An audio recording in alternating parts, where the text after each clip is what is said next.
Why, hello there. I was just busy respecting women, doing my nice guy deeds, and collecting my nice guy stamps, because surely you must know that I'm a nice guy. As men, we have to do better and make sure that my lady feels special all the time. We should spend most of our days respecting women and putting them first while we think about how we can do better. And no one is a better example than this guy, generic salaryman. But he did the impossible. Where many have failed, I have a boyfriend. he was able to grab himself a nice whammon. And when the time came that his whammon needed money, he pulled out the fedora and got himself a second job. When she needed money for a debt she pulled out, her white knight got the loan shark. When she needed money for diapers, he decided to start paying child support even though they're married. And when she wanted to sleep with a different man and give birth to his baby, he tipped the fedora and did the unthinkable. Suck a bitch! I can be delivered, kid! The shock was so much for him that he actually died from cringe, and this is where we meet our Isekai Jesus. Now, there is something weird about Isekai Jesus. This guy is different from other isekai gods, where most of them say something like, oops, my bad, sorry I killed you, let me isekai you with superpowers somewhere else. No, this guy doesn't do that, because he gets his powers from people suffering, but he doesn't tell that to our protagonist because he's kind of like a trickster. He tells him what he wants to hear, promising him a new world and a better life, and after a while of convincing our protagonist, he agrees to go to a world of Star Wars. So our protagonist wakes up and he sees that he has a new body. He is now Liam Sarah Banfield and is the son of a baron for the Empire of the Algrant Interstellar. In this new world, the system of governance is feudalism, and as baron, Liam's father is the ruler of a whole planet. Overjoyed by this, Liam starts to plot on how he will take his father's throne, because he made a vow that he will be the next evil lord of the world after the unfair life he was handed to him before. But before he could even come up with the plan, his parents, Cliff and Darcy, come to him and congratulate him on his 5th birthday. They are all happy because this is a day where Cliff will sign over all the rights over to Liam and make Liam the head of the Banfield family. The only exception is that Liam transfers his parents and allows for them to live in the Empire's capital. Confused on why things are happening the way that they are, Liam still signs the transfer of power because his end goal is still to be the ruler of the planet. Now that the paperwork is done, Liam's mom still wants to give him a present, an AI doll that is made to his liking, and that doll turns out to be Amagi. Now, Amagi's existence is kind of weird because a long time ago, AI robots ruled over humans and enslaved them. However, the humans soon overthrew them and established a new empire, and the ruler then decreed that the over-reliance on AI is taboo. And over time, using AI as little as possible became common sense. Now, it's not illegal to use AI. The only thing that happens is that people look down on you and it tarnishes your reputation. But that is not really a problem because Liam has no shame. But it seems that having no shame runs in the family because we find out that the reason his parents signed over everything is because Liam's planet is in more debt than the US government. But that's probably not true because I think the US has enough debt for like 10 planets. But Liam's main problem right now is that he's about to go bankrupt. So Liam does 3 things to try to manage the problem. First, he reduces his standing army from 30,000 battleships to only 3,000.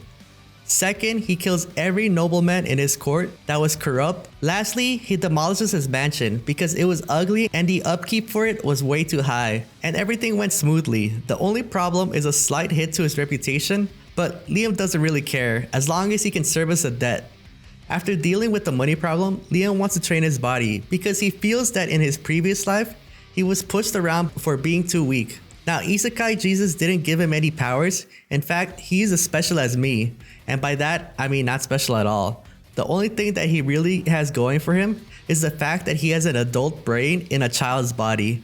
He also has the time sense of a regular person because in this world, the normal life expectancy is 400 to 600 years compared to our life expectancy, which I think is like 70 to 80. But because of this reason, he's able to min-max his training and his learning.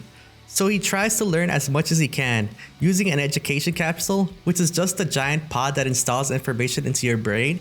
He crams as much as he can for 2 years straight. leaving Amagi in charge of the planet during that time. Once he finally wakes up 2 years later, he wants to practice his swordsmanship so he can be individually strong, but it's not something that can be learned by the education capsule because it requires muscle memory. So he hires a tutor to teach him, but the tutor is not really even a swordsman. He's more of a con artist because he goes around posing as a swordsman to scam nobles into giving him money, and Liam is just the newest victim. This con artist's name is Yasushi, and his teaching style is more like if Mr. Bean came to teach Liam himself. Yasushi is so incompetent that he fails upwards. Every single one of his lessons are straight ripoffs from videos he has seen online, and his sword style, the Way of the Flash, is a made up technique by him. But he was able to trick Liam and Amagi into being Liam's teacher by using his secret technique, Isen, which just involves him bringing a stump that is pre-cut and dashing through it just like a TikTok video. And for 20 years, Liam trained under the false swordsman Yasushi. Now, you would think that Liam would turn out garbage because his teacher was a sham, but by asking Liam to do the impossible, he actually became one of the strongest swordsmen in the galaxy, because a lot of the things that Yasushi made him do were impossible, that the only way he was able to do it was by learning magic. So in a way, Liam invented the sword style by combining his swordsmanship with magic.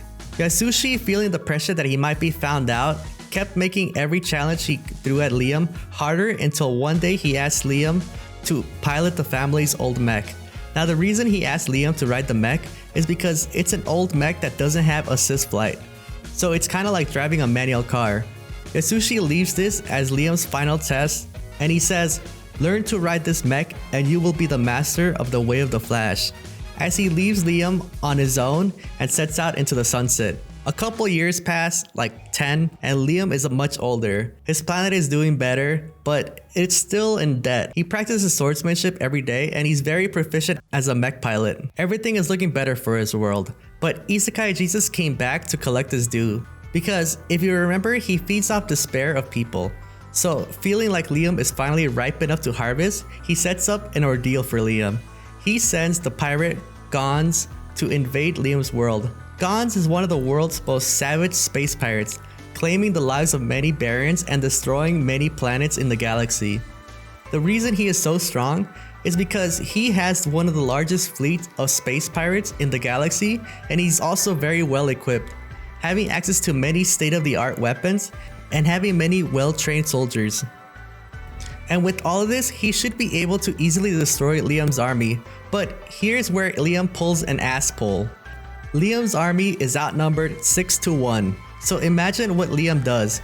He charges straight forward and with the power of plot armor, destroys every single ship in his way and boards the flagship that Gons is in. Liam infiltrates the flagship and claims all the treasure and cargo, and Isekai Jesus, desperate to have Liam killed, buffs Gons and turns him into a hulking monster.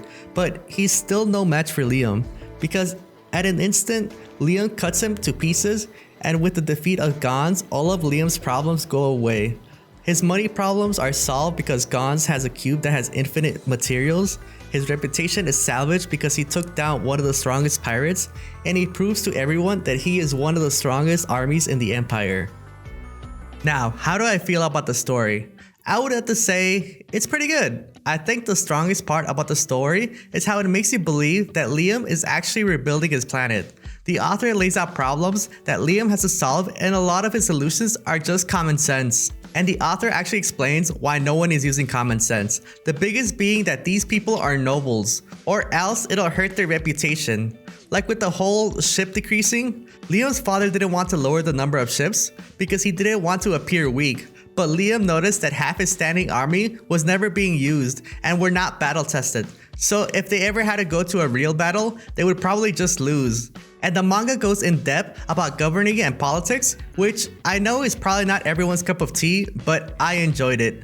The main problem with the story though is that all the characters feel bland. With the exception of Liam and one other character that is introduced in the later chapters, no one is actually likable. Except Amagi. I like Amagi, she's cool. But Yasushi is given more weight in the story even though he never really does anything. The butler is always complaining, and this girl is always sweating trying to sell Liam something. And Liam, he can also be kind of annoying sometimes. Amagi is the only one that I actually like, and not because she has a personality, but more so because she's just the only one that's capable. I also think that the first chapter is a bit much because the wife is just cartoonishly evil just to give Liam an excuse to be a misogynist. And Liam is never really a misogynist himself, he just says it, but the author never lets a woman, with the exception of Amagi, shine. They always have to do something wrong after doing something amazing. But regardless, I still like it. I would give this a 7 out of 10, even though it's fun and Liam is proactive compared to the manga I read last week. The story is still generic and just another power fantasy. Not having any real likable characters also doesn't make it stand out. But yeah, that's all I have to say about this manga. If you liked this video, make sure to check out my last video, which is about 3 moms raising their husband. That's all I have for you, but peace.